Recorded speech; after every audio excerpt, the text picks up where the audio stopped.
Okay, अभी देखो, अभी हम पढ़ने वाले हैं हिंदी व्याकरण में क्रिया, सहायक क्रिया, प्रेरणार्थक क्रिया के बारे में। क्या? हिंदी व्याकरण में क्रिया, सहायक क्रिया एवं प्रेरणार्थक क्रिया के बारे में। तो पहले तो हम जान लेंगे क्रिया क्या होता है। क्या? क्रिया क्या होता है, यानी वर्ब। इंग्लिश में हम उसको वर्ब बोलते हैं। जिस शब्द से किसी कार्य करने या होने की अवस्था का बोध हो।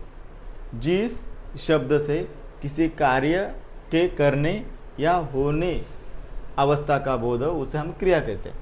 उसे हम क्या कहते हैं? क्रिया कहते हैं। जैसे कि देखो, राम विद्यालय जाता है, यहाँ पर जाने की क्रिया हो रही है।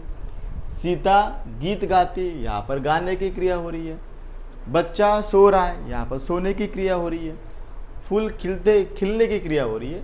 मतलब ये पूरे एग्जाम्पल्स इज अ वर्ब, ही क्रिया के एग्जाम्पल से यहाँ पर क्रिया हो रही है।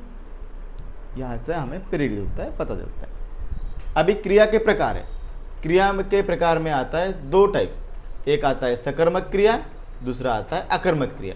सकर्मक क्रिया मतलब क्या होता है? जिस क्रिया का प्रभाव कर्म पर यानी ऑब्जेक्ट पर पड़ता है, ओके, उसे हम सकर्मक क्रिया बोलते हैं। जैसे कि देखा जाए, मोहन पुस्तक पढ़ता है, यहाँ पर कर्म क्या है? पढ़ना। क्या पढ़ता है? पढ़ता, पुस्तक। ओके, माँ भोजन बनाती है, शिक्षक विद्यार्थी को पढ़ाते हैं। तो ये इस टाइप के जो एग्जाम्पल्स होते हैं उसको हमें सकर्मक क्रिया बोला जाता है, क्योंकि इसका प्रभाव डायरेक्ट कर्म के ऊपर यानी ऑब्जेक्ट के ऊपर हो रहा है। जैसे कि जिस क्रिया में कर्म की आवश्यकता होती ही नहीं है, जैसे कि बच्चा हंसता है, यहाँ पर क्या हंस रहा है? मतलब देखो, पढ़ता है, क्या पढ़ता है? तो इसका आंसर पुस्तक मिल रहा है। क्या हंसता है? तो इसका आंसर नहीं मिल रहा है, नहीं मिल रहा है। तो इसलिए हम इसको क्या बोलते हैं? अकर्मक क्रिया। इसको इसलिए हम क्या बोलते हैं? अकर्मक क्रिया। पक्षी उड़ते, क्या? उड़ते। सो रहा है, वो सो रहा है, यानी यहाँ पर हमें ऑब्जेक्ट के बारे में पता नहीं चलता। ओके, इसलिए उसको हम क्या बोलते हैं? उसे में कर्म नहीं होता है। एक सिंपल सा है जिसमें कर्म नहीं होता है उसको हम क्या बोलते हैं? अकर्म। जिसमें कर्म होता है उसको क्या बोलते हैं? सकर्म। Is clear? आए समझ में?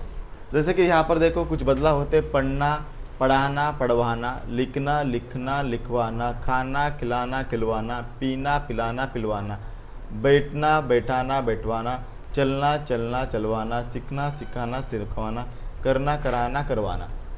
परिभाषा: सहायक क्रिया यानी हेल्पिंग वर्ब। जो क्रिया मुख्य क्रिया की सहायता करती है उसे सहायक क्रिया बोला जाता है। जो क्रिया मुख्य क्रिया की मदद करता है। अभी हमने क्रिया देखा, अभी हम सहायक क्रिया के बारे में बात करेंगे। मतलब क्या होता है?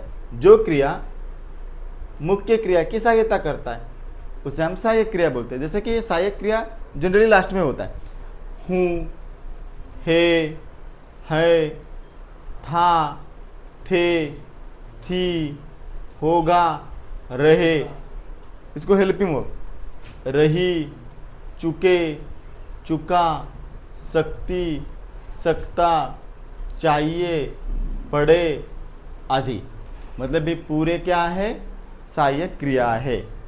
पूरे क्या है? सहायक क्रिया है। मैं पढ़ रहा हूँ, यानी पढ़ना मुख्य क्रिया है, रहा हूँ उसको सहायक कर रहा है, इसलिए सहायक क्रिया। वो खेल रहा है, खेलना मुख्य क्रिया है, उसको रहा है ये सहायक कर रहा है, हेल्पिंग कर रहा है, इसलिए उसको हेल्पिंग वर्ब या सहायक क्रिया बोला जाता है।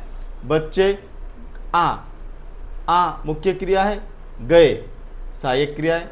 वह लिख सकता है, ये मुख्य क्रिया है, लिखना सकता है, ये सहायक क्रिया। मतलब ध्यान दे, मुख्य क्रिया के बिना सहायक क्रिया का कोई भी अर्थ प्राप्त नहीं होता। जैसे कि रहा है, गए, सकता है आदि अकेले पूर्ण नहीं अर्थ हमें बता सकते, इसलिए उसको हम सहायक क्रिया बोल सकते हैं। अभी इसके आसान अगर भाषा में हम समझे, क्रिया मतलब क्या होता है? कार्य का बोध कराती है। सहायक क्रिया मतलब क्या? मुख्य क्रिया की सहायता करता है। ओके, अभी हम जाते प्रेरणार्थक क्रिया के बारे में। पॉजिटिव वर्ब्स, ये क्या होता है? इसका डेफिनेशन क्या है? इसकी परिभाषा क्या है? जब कोई व्यक्ति स्वयं कार्य ना करके दूसरे से कार्य करवाता है तब उस क्रिया को प्रेरणार्थक क्रिया बोलते हैं। बराबर। जैसे कि शिक्षक ने विद्यार्थी से गृह कार्य करवाया, मतलब यहाँ पर शिक्षक ने नहीं गृह कार्य कराया, गृह कार्य किया किसने किया, यहाँ पर गृह कार्य किया विद्यार्थियों ने। किसने किया, विद्यार्थी ने, इसलिए वो क्या हुआ, प्रेरणार्थक, मतलब खुद नहीं करता है, खुद के द्वारा किया जाता है। ओके ओके, समझ में? मतलब क्या होता है, ये कार्य खुद नहीं करता, दूसरे द्वारा ही कार्य किया जाता है, उसको बोलते हैं। जैसे कि देखो, माँ ने बच्चों से पत्र लिखवाए, माँ ने लिखा क्या, नहीं, बच्चे पत्र लिख रहे। पिता ने घर बनाया, माँ ने बाल कटवाए, बराबर है। तो इसीलिए उसको हम प्रेरणार्थक बोलते हैं, मतलब खुद क्रिया खुद नहीं होती, वो किसी और से की जाती है। Is it clear? ओके, समझ में? मतलब यही होता है अपना प्रेरणार्थक क्रिया, मतलब ये जो क्रिया होती है ये खुद नहीं की जाती, किसी और के द्वारा करवाई जाती, उसको हम बोलते हैं प्रेरणार्थक क्रिया। आई होप आपको समझ में आया होगा क्रिया मतलब क्या, सहायक क्रिया मतलब क्या, प्रेरणार्थक क्रिया मतलब क्या। अगर आसान भाषा में हम समझे, क्रिया मतलब कार्य का बोध होता है, क्रिया मतलब कार्य का बोध होता है, बराबर है। सहायक क्रिया मतलब मुख्य क्रिया की सहायता करता है। प्रेरणार्थक क्रिया मतलब किसी दूसरे से क्रिया करवाती है, उसको हम बोलते हैं प्रेरणार्थक क्रिया। आई होप आपको वर्ब के बारे में पूरा डिटेल समझ में आया होगा। ओके।